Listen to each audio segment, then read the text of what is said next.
This is the Wise Guy Radio Show, a podcast dedicated to educating and inspiring through conversations with today's top talents in the world of glass. We will be dissecting their journeys in hopes to deliver actionable content that you, the artist, can start implementing now, helping you grow not only as a creative spirit, but also a successful artistic entrepreneur. With a little organization, relationship building, and your artistic ability, you can obtain greatness. Climb aboard, whether an artist, retail owner, or enthusiast. We have a ton of fun in store for you. Welcome to the Wise Guy Radio Show.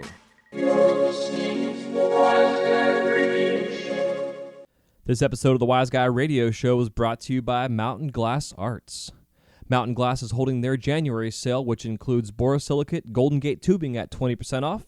Just put in the term Golden Gate at checkout.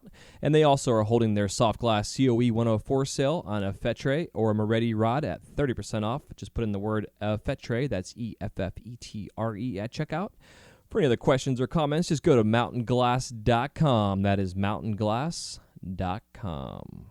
And this show is also brought to you by Green Flash Glass. And if you are a wholesaler, retail store, get a hold of them through their website at greenflashglass.com. Give them a phone call and place your order.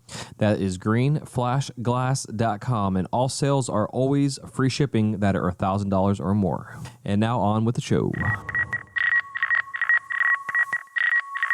Hey, what's going on, everybody? Welcome to the Wise Guy Radio Show, episode number 79. This is J. Michael, your host. Thank you guys so much for tuning in today. I am excited to bring you conversations with artists, sharing their stories in hopes to inspire and entertain while helping you grow your businesses. Today we are going to be going over our glass knowledge segment with our boy Shane Penn, and today we are talking about Incalmo. Incalmo is one of those techniques that is very simple looking and is also very complicated and tricky and time consuming.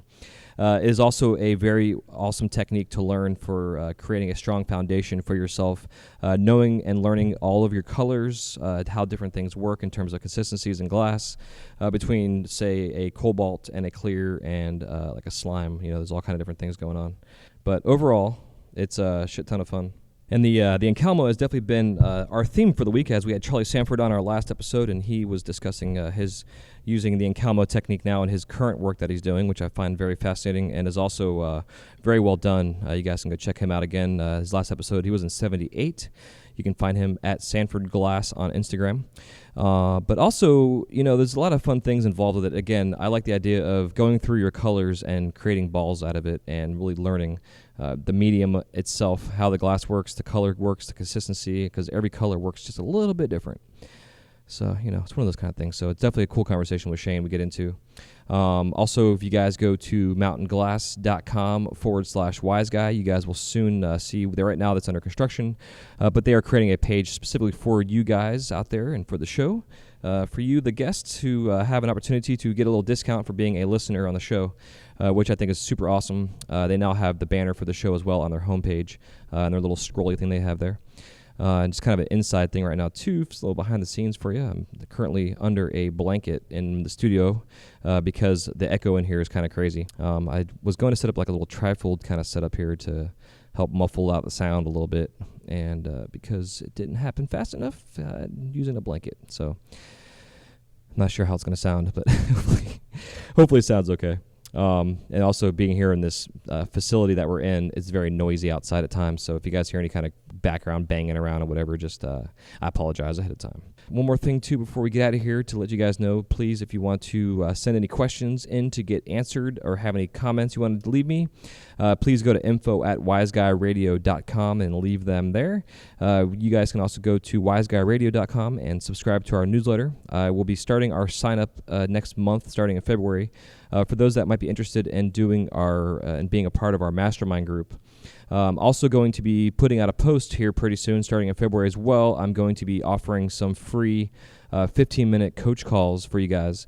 Basically, the idea is to start the process of really getting to know you as the listener, giving you the opportunity to give me a call and have a one-on-one conversation where we can really figure out areas of your glass or even of the business that you feel like you're struggling in. And then we can find tools and ways to go about that. And this is all free, so I'm just something I wanted to offer you. It's just some more of a one-on-one kind of basis type of thing. So please feel free to contact me. Again, it's info@wiseguyradio.com, and that's WYZGUYradio.com. And that goes for you listening in Japan. That goes for you listening in Russia. That goes for you listening into the United States, Canada, wherever you're listening right now. And I definitely want to involve anybody and everybody who is interested in being a part of this. So look forward to hearing from you. So all that information, again, will be in our newsletter, and I will also be posting up some info on the Instagram page that I have created for the show, which is wiseguy_radio. And again, it's WYZGUY_radio. You guys can find that on Instagram. And then also you can find me as well on my personal page on Instagram, which is jmichaelglass. Come follow me, see what kind of work I do. Starting next week as well, kind of a new kind of thing going on here in my world is Disney called me to see if I was interested in coming back on a full-time basis or almost full-time basis temporarily. Disney is opening a brand new park in Shanghai, China. And the Rebus brothers, who I work with, we have a shop opening up in Shanghai. So besides getting our artists trained, Miguel Arribas, who is one of our master lamp workers, he does the stitch work pattern, which is incredible. But he's in the process of building a new castle for us for our Shanghai store. So while he's in the warehouse building the castle, I'll be on stage performing and making olafs and flowers and vases and all kind of fun stuff. I'm looking forward to that, getting a little change of pace and what have you. And also, it'll give me the ability to really focus on certain areas of the show. Before I go on for too long, I'm going to get the hell out of here. I hope you enjoyed the show. Again, the segment is with Shane Penn from Glass Knowledge on Instagram. And today we are discussing Incalmos. Love you guys. We'll talk to you soon. See you on Friday. Q&A. Send me questions. See ya. Now it's time to share some glass knowledge with your host, Jay Michael, and the creator of @Glass Knowledge on Instagram, Shane Penn. Hey, what's up, everybody? We are back today with our Glass Knowledge segment featuring Shane Penn. What's up, dude? Not much, Jason. How's it going yourself? Pretty good, man. Recording for the first time in the studio, so you guys might hear some background noise or echoey noise or some kind of weird shit, but we're going to make this happen here today, talking about Incalmo. Yes, Incalmo. What a fun little subject. Since it's also a very old, like many of our glass techniques we've talked about, it's another technique that goes way, way, way back, all the way past the Venetians and into like Syria and stuff. So it's an old technique. For those of you out there listening who don't know what Incalmo is, it really refers to almost slices of colored glass that are fused together in little sections. So the word Incalmo literally means to graft. It comes from Venice, old Venetian dialect, and joining plants. So the idea is that in Incalmo you are joining two separate pieces of glass together, and that's the that's the nitty gritty of it. It's the grafting of two different glasses together, and that's usually done in a very straight, uniform line as well. And it's horizontal banding is really what the effect creates. Yeah, exactly. Yeah, it's interesting too thinking about the grafting, because I know like I've done grafting before in plants, and you have to have a smooth, clean cut, and they both have to be the exact same size cuts to put them together. So and then you tape them and they grow together. So the glass is exactly the same way. You can't have any variations in your sections you put together, or you can tell it because you don't have a clean line. Absolutely. And it's not only a boro technique either, it is also a soft glass technique, but the way to make both of them happen are very different. In soft glass, you can literally like take like rings of glass and stack them and then put them in the kiln and anneal them and melt them together into one tube of Incalmo, while borosilicate is a little bit trickier from how I understand it.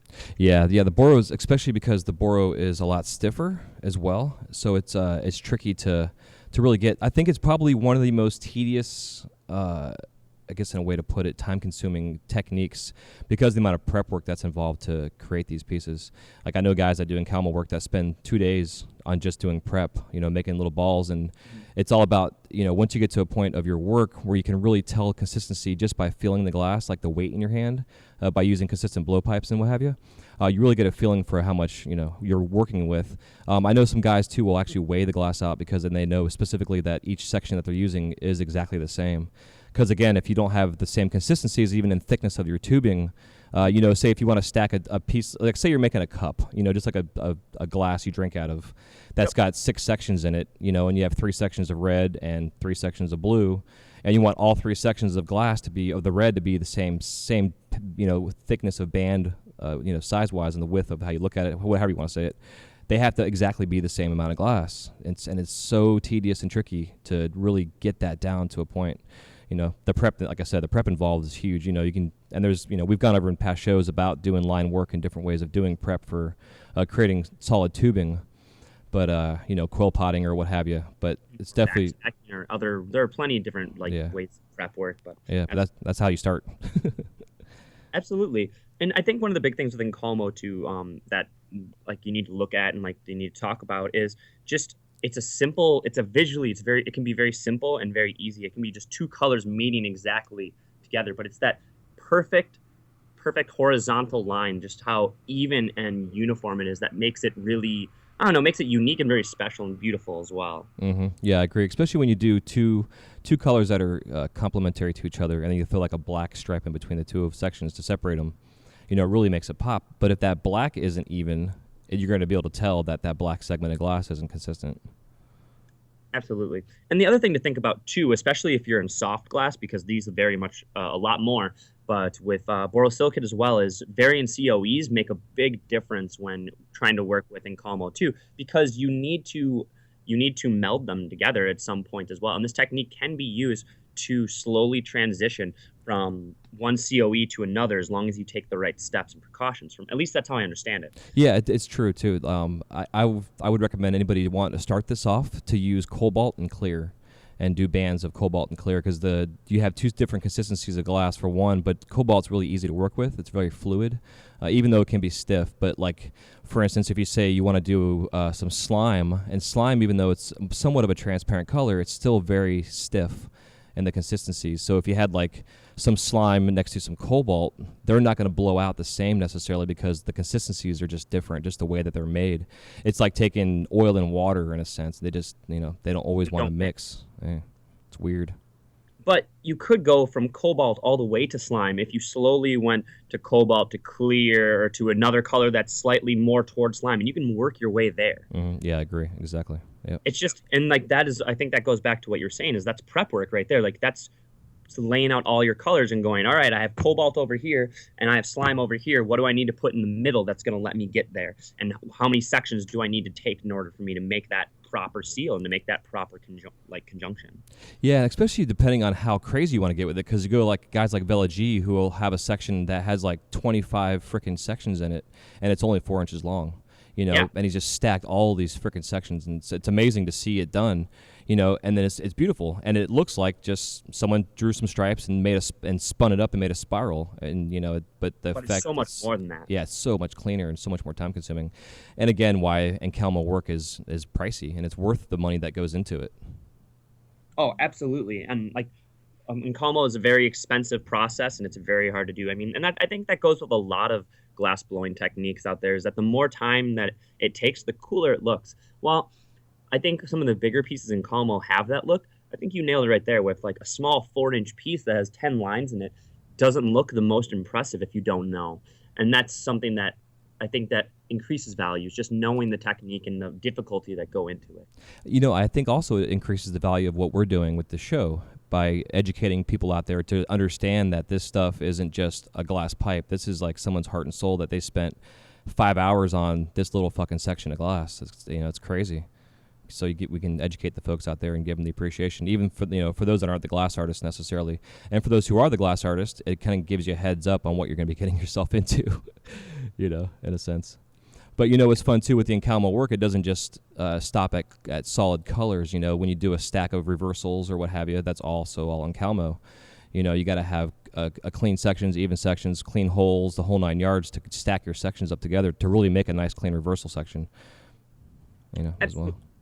Perfect. And I think that's honestly that's something that we have talked about in the past, is that just because a technique is traditionally done this way does not mean there isn't room for experimentation, there isn't room for growth, and there isn't room for new ideas, new ways of bringing it to. So while traditionally Incalmo is usually like straight colors meeting at a very flat edge, so you can really see the distinct difference between those colors, there is so much room, like using reversals, using stringer, using fuming, there's a lot of different things you could do. Like you could do straight clear. You could do an Incalmo stack of straight clear and just have each piece fumed incredibly different colors and still do it. I don't know if anyone has done that or if I've seen anyone do anything like that. But open up your imagination, people. Yeah, I think that the Maccabee and some of those guys out there that do like the super awesome fume work. Like I've seen some of those guys that do that. They'll do like different sections that are totally different patterns, totally different fume techniques, and then they stack them. And it's pretty fascinating. Getting into that kind of stuff. But what's also fun with the Incalmo too is you can take the horizontal lines and then you can blow it into a ball and reverse it and then stretch it out and now you have vertical lines, which then you can take that and you can wigwag them if you want or do whatever. Like there's different ways of going about creating that work. And then along the same lines too, those that do Incalmo, it will really show the audience in the world who's purchasing your glass how lazy of a glass artist you actually are, based on how clean your work is, because it really will show you whether or not your work's clean. It's like getting your car detailed. You go to a guy that's a good detailer, you're going to pay some money for it. The guy that's a shit detailer, it may cost you $20. Incalmo is a time-consuming technique. That is very true. And so, I think that comes down to it is, if you're learning this or you're trying to learn this, make sure that you're ready to spend some time. Do it right, learn it right, and get better from there. Don't learn it wrong and try to teach yourself right later on. It's better to just take the patience, be methodical, and take the time in the beginning, because as you repeat that process, it will get faster and you will get better at it as well. Yeah, I think too what it teaches you too is how to have really clean prep. Like I know when I got into the hot shop, the most important thing I was taught was your setup, like getting your gather on your blowpipe even, and then having an even bubble. If your setup is not proper, it's going to fuck up the entire piece. Like from the start to the finish, you're not going to have what you wanted to come out with. And the Incalmo is the exact same way. You've got to have clean prep. So just going through the process of learning how to do that alone, if you're working for somebody and someone's doing Incalmo work, if you have the ability to be the person that's doing their prep, you're going to learn a lot of shit just from doing that, blowing balls out and making clean balls. Because, the idea basically is, say you take a section of glass, you have a tube of, say, black that's 4 inches long and you want to rip it in half, so now you have 2-inch sections. You have an area where your blowpipe's attached, and that weld isn't always going to be a clean opening. So you literally have to take that 2-inch section, you blow a ball, you pop a hole in the opposite end of your blowpipe, you attach a blowpipe, remove the old blowpipe, and then you clean that area up, and then you have to blow the ball back out again. So now you have a perfectly round, even, consistent round ball. That might take you half an hour. And then you have a section that's got 25 sections in it. You got 3 days of prep. And once you have those 25 perfect balls, then you have to go back, and even to put them together, you have to open them up to the perfect roundness. They have the perfect opening that matches exactly all the other 25 perfect openings. Yeah, exactly. And also hoping that all your thicknesses of your glass is all the same as well. It's very interesting, how it all comes together. Yeah, man, it's fascinating. So do you have any history on the Incalmo itself, like the specifics? A little bit of the specifics just kind of go into this, where the history of it, first off, it starts off like we're looking way back into ancient Syria, ancient Egyptian, like Mesopotamia area. And this was, old style soft glass, and it was very rudimentary, just fusing two glasses together. And the technique itself, much like many other techniques in our glass blowing industry, were not rediscovered or refound, or the idea didn't reoccur until the late 1500s in the island of Murano in Venice, and that huge glass blowing renaissance. And from there, the technique was kind of hidden, and it was considered a prized technique of like certain glass blowers and whatnot. So it was very much kept hidden until the 1900s or into the late 1900s, and like even in the early 2000s when it started making the crossover from the soft glass art into more of the functional. We see more functional borosilicate. Mm-hmm. But I think that's the big part about this, is that like all of our techniques and like most things, I think Venice, honestly, I've been thinking about this for a while, that the whole Venetian time period is a perfect example of why having an open community sharing techniques is much better than having a closed off area where everyone is really, really secretive and closed off, because that's how we lose these glass techniques. And yeah, we may have this is a very brief period of 25 years of growth that we've had. While if we extend further, Murano, like they had those glass blowing techniques for a couple hundred years, and then they just vanished. Yeah. And they died. And that's because they were kept so hidden and so secret. So Yeah, it's so true. Just this last episode I had with Charlie Sanford, which is also why I wanted to talk about Incalmo today, because that's something new that he's been working on for several years now, and he's been blowing glass since 1993, which is kind of crazy. He's like one of the first guys in the pipe community, and we got into that same discussion, like, growing up early in this industry where nobody talked about anything, so we weren't exposed to all these techniques, the Incalmos, the reversals, the wrap and rakes, all that shit. Where like the new generation now has this full access to all this stuff, and it's an honor to be able to be here and share this stuff and help to educate the new guys coming in and the old guys, because there's a bunch of us out there that have been doing this shit for a long time that we still don't have the exposure to the community like we'd like to. Hell yeah. I mean, just on Torch Talk on the page today, there was someone talking about how today marked their 150,000th pipe that they made, like hand pipe, like bowl or whatever you want to call it, over the 17 years that they've been blowing glass. And they had a picture of their first bowl they ever made and the recent one. And someone had the gall to comment on and been like, this is cool and all, but one, I don't believe you made 150,000 pieces, which honestly, if you do the math and you're working like, 60, 40 hours a week, and if you can pump out a hand pipe, 5 an hour, which not a lot of glass blowers can do that. If you can do that, it's not unfeasible at all. It's very much about the amount that you'd get. Oh, dude, I've probably made probably 500,000 pipes in the 17 years of doing this. Like I had a wholesaler. He was buying hundreds at a time. I mean, literally like 300 or 400 at a time. Exactly. Every week for years. But the thing that really bugged me was some young like glass blower had the nerve to go on there and been like, this is 17 years worth of experience. Like, this is 1 year progress here. Like, this looks like you've been blowing glass for 1 year or whatever. And it's, my whole thought was let's see, if he started in 96, the first 8 years of his glass blowing experience, he might not have had anyone to tell him anything at all. Mm-hmm. The fact is, like, those what you can learn in 1 year glass blowing today in 2016 would have taken you a decade in 1995. Yeah, exactly. And yeah, absolutely. It's just a better understanding of how mechanics work. I mean, you didn't have people holding your hand and teaching you like, oh no, there's that don't do it that way, You had a few people teaching you the ropes, but it was a lot of self-discovery. And I hear that from old glass blowers all the time, that the olden days, it was all about experimentation and all about just pushing yourself and, Yeah, I agree. I think that's why like the generation of like the Joe Peters and Coyle and those guys have excelled so well, because they came into a period like 10 years ago. So the skills were starting to be shared, and then the communities were coming together and having studios and stuff, and these guys had amazing talent and came in with that talent, and then they just exploded. And now you see those guys teaching classes, and now the new generation's coming in, and it's getting even bigger. Yep. Yeah, it's pretty neat. But then on the Incalmo side, again, you go to the guys like the Vela Gs that are doing these amazing Incalmo works, and the younger generations don't understand really. Yeah, that's 50 or 60 fucking bands of glass this dude just put into this section. And you can't complain that he wants $2,000 for it because it took him a week to make it. It's funny. Price is irrelevant. Artists price their work at what they price them at, and if you have a problem with that, that's fine. But when it comes down to it, most things are not too expensive unless there's like a very obvious reason for it. The reason it's priced that way is there's a good reason, and it's because it took a fucking long ass time. Yep. When someone spends 3 days on a piece, like what do you make? Like what do most people make a day? Like a full-time professional painter makes $200 a day. Like so, if it took 3 whole days and like $150 worth of like 100 of material, $150 worth of material to make this piece, and all this time, stress, and whatnot. Like, yeah, you can charge $2,000 for a one-of-kind little piece of art. Mm-hmm. Yeah, exactly.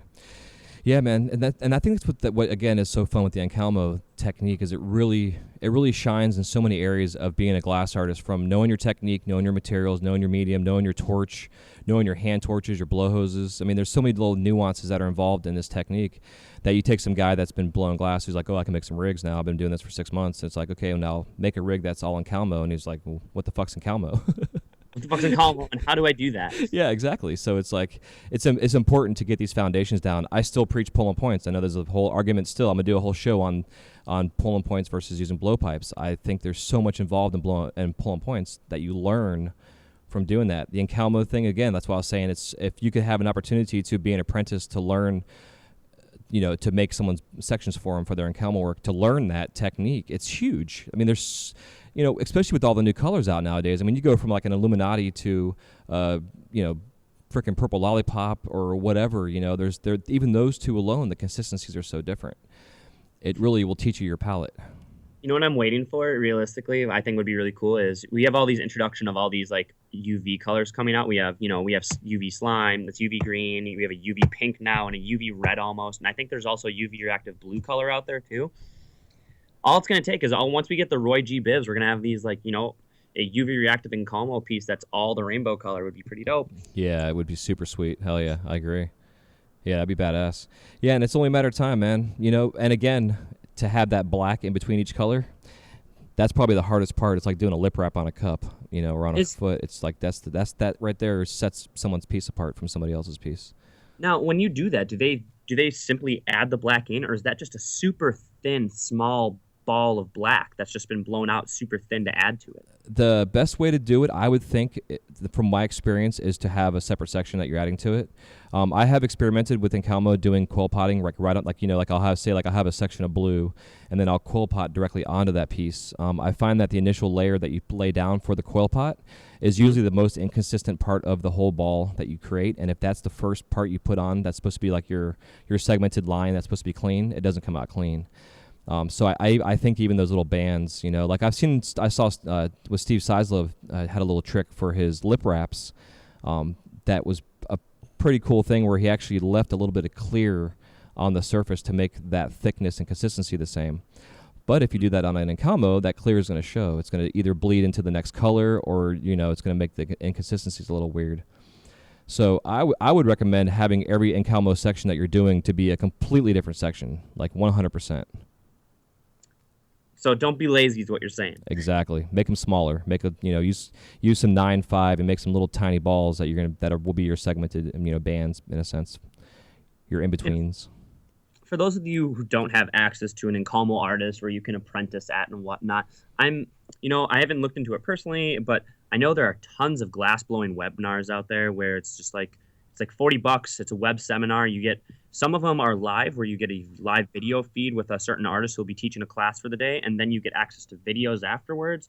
And then, but there's also just tons of like maybe $30, and you get access to a full YouTube tutorial by. I've seen ones from like Big Z teaching how to do glass opal, like him personally just talking about his like the crushed opal glass technique. And so there are opportunities out there. You just got to Google. You just got to look out there for them. Yeah, man. Part of the show, actually, I've already set up a YouTube channel for Wise Guy Radio. It's going to be the WGR TV we're going to do. And it's going to be all of everything that we talk about in the show, I'll have a video for. So I'll have a demonstration on Incalmo and how to prep it up properly and how to set it up and how to do it. Like we had talked about before we started recording, like I'm going to start doing things on how to properly set up your liquid oxygen tank, like little details that people really aren't aware of or haven't been explained. Besides being a glass artist, there's so much involved, the little nitty-gritty details. And I think by having this YouTube channel to kind of encompass all of that stuff is going to help out tremendously. And eventually we're going to have a premium version of it as a membership fee. But for right now, we're going to be doing it all for free for everybody.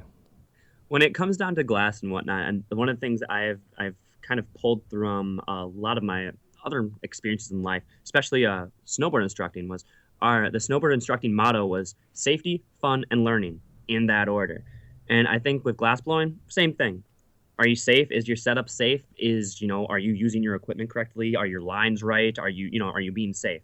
Like I saw an example yesterday. I saw someone who had a torch that was drilled into an ironing board. That was their torch stand. Terrible idea. That's very flimsy. That could fall over. And if that falls over while things are on fire, you're fucked, you know? Yeah. Like, exactly. And so first safety, and then the next part is fun. Like, are you having fun in what you're doing? Like, that should just be an obvious thing. Like, are you enjoying glass blowing? If you're not having fun, are you having fun doing your Incalmo work? And the last part is learning. So that's where these YouTube channels, that's where this all comes in, is you need to be learning. You need to be pushing yourself forward. Yeah, exactly. Well said. Yeah, and especially now with the amount of guys out there and gals that are really mastering these techniques, there's such a plethora of artists now that are teaching, and we can really learn these techniques, and especially because each artist is really grabbing one tech and that's like their thing, so they can really teach it even more so now because they've mastered that specific item. It's so easy to want to get stuck into doing everything out there, but really you got to focus on one thing. So if you guys want to learn about Incalmos, just go on Instagram and just look up #Incalmo, and you'd be amazed what you find. I think that is true. And I think one of the big things about it, like I think what you just said is it is good to hyper focus as an artist. And it's good to master techniques or, get good at them before moving on and whatnot. But don't let that, I don't want to say, like, don't let that limit you. If you're in Incalmo, like, if you like doing Incalmo, that's great. But make sure that you're at least challenging yourself and changing it up. Like, I'd say at least once a week. Like, don't just do Incalmo. Like, you need to branch out. It's good for your mind, and it's good for an artist to make sure they're having constant influence from other places. Also, not inside the glass community either. As an artist myself, I've been exploring wire, I've been exploring clays, I've been exploring a lot of other mediums lately too. And the things that you can bring that back into glass and the ideas you can bring back in are pretty cool.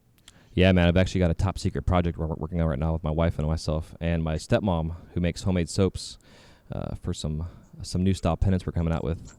Soapy pendants? No, I'll tell you off the air.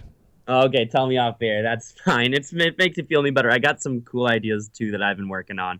So it's all about finding your niche as an artist, and it's all about finding your personal style. So, And to everyone out there who's looking for that and trying to make their niche, good luck to you. I'm doing it the same, and if it makes you feel any better, like, I'm not doing the greatest either at it. It's a lot of art and it's a lot of marketing. And it takes a lot of practice of both. Yeah, especially when you have like age right now going on. It's Age is the worst. I can't sell to anyone right now. No shop in any of the area here wants anything to do with my work because they're going to age and they want all their money to spend at the booths. Yep. Yeah, it's interesting. I want to get back in a different segment or show wise. I definitely want to talk about the trade shows, and it's off topic of art, but I think it's really important for us to discuss, especially because you're a third party artist in a different medium. But it's still important to discuss because again, it's a concern I have with the amount of trade shows coming on, but because there are 40,000 plus smoke shops in this country, I wonder what the actual percentage of them are that are going to these shows. The thing about it, though, too, is that, there are 40,000 plus shops in this country, but I would say about half of them are probably small tobacco shops that sell only foreign glass and have no interest, or I don't even call it foreign glass. I'm going to call it catalog glass, which is exactly what it is. It's you open up a head shop and suddenly you get a Zion magazine that has a whole catalog of everything from grinders to dugouts to Chinese-made pipes that you can just order a store right in then and there. So with trade shows that 40,000 stores in America, I'd say probably I'd give it at least half of them are filled with catalog glass and catalog products like Zion or any of these other, you just open up a store and suddenly I've worked at stores where you suddenly you just get a catalog in the mail. You didn't even order it. Suddenly it's here and it has, everything from dugouts to grinders to glass made and imported glass that you may not know where it comes from, but it's cheap, it's affordable, there's prices right there. And I think that the artists, especially the ones who are listening to the show, are trying to sell to those other 20,000. And those other 20,000 are either, one, they are either going to these trade shows, or two, they're seeing what's coming out of those trade shows that are popular, and they're trying to get those glass. Artists who win at Champs or artists who win, place in any of these competitions, their glass career can be made. Yeah, I agree. Yep. And I don't want to call it hype money, but part of it is and that's good. If you have the skills to pay the bills, then they should pay the bills. Yeah, exactly. Yeah, I agree. Yeah, it's a whole different environment out there too. It's cool. It's kind of it's kind of funny. I was talking with Joe at Mountain Glass the other day about it. It's the glass artist is the most, from what I find, one of the most introverted type of artist out there because of the amount of time we stay in our caves. And, with the movement of people getting together in studios is a little different nowadays, but we're still pretty introverted until we get them, all of us, in a trade show like that. And then it becomes a fucking crazy mass party. Yeah, everyone's just partying and celebrating. Having fun. Yeah, it's good shit. So, yeah, man. So before we get too far off topic, I definitely think that the Incalmo process is definitely, critical for those to learn. I mean, you can break it down to as simple as attaching a blowpipe to a piece of tubing, and making sure your sections and your openings are perfectly clean, because in a sense that's an Incalmo, Absolutely. So. Yeah, I think you're right. I think that's a good place to kind of end it off as well, is that just remember that Incalmo is grafting of two different pieces of glass together. And the more pristine and precise and perfect you can make that, the better Incalmo work you can do. And the more sections of color you add, the more horizontal banding and the cooler the technique appears. Exactly. I agree. And also, don't forget about colors, because your color palette and how you decide to band them is just as important as the process and how clean it is itself. Yep, exactly. Hell yeah. Cool, man. Well, if you guys have any other questions, you can contact myself at info@wiseguyradio.com. You can hit up Shane Penn at Glass Knowledge on Instagram and also his Infinite Alchemix page as well. Any shops out there want to pick up some of his work, you can definitely contact him there as well. And where else can we get you at, Shane? You can get me there mainly on Instagram, kick at all copper everything, one word. But yeah, if you're looking for electroform pieces with beautiful crystals and cool artwork or cool designs with any copper on it, hit me up. Yeah, we're about to release a new line between myself and Shane, so yeah, keep an eye out for that. I got 20 Wise Guy rigs just waiting Hell for some copper on them. So thanks for listening as always, everyone. I enjoy being on here, Jason. Thank you for having me. Until next time, everyone, take care. Take it easy. See ya. See ya.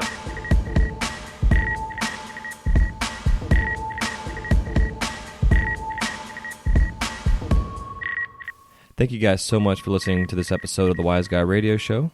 If you have any questions, comments, or remarks, please leave them in the show notes page area where it says comments. We'll see you soon. Have a wise night.